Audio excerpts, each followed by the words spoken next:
सोलन में डेंगू के मामले हैं कि लगातार बढ़ते जा रहे हैं। जिले में डेंगू के मामले काफी संख्या में देखे जा रहे हैं। अभी तक के आंकड़ों पर अगर नजर डाली जाए तो अब तक डेंगू के 1343 मामले सामने आ चुके हैं। वहीं जिले के परवाणु में बढ़ रहे डेंगू के मामलों को लेकर स्वास्थ्य विभाग लगातार लोगों को जागरूक कर रहा है।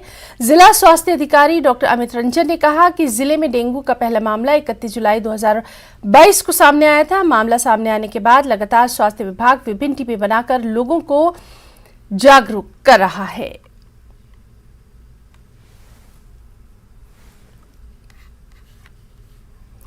सोलन में लंपी वायरस के मामले लगातार बढ़ते दिखाई दे रहे हैं। अब तक एंटीवायरस के 11,000 से ज्यादा मामले सामने आ चुके हैं, जिसे लेकर पशुपालन विभाग ने हर पंचायत में जागरूकता शिविर लगाकर किसानों को जागरूक किया और वैक्सीनेशन अभियान भी चलाया जा रहा है।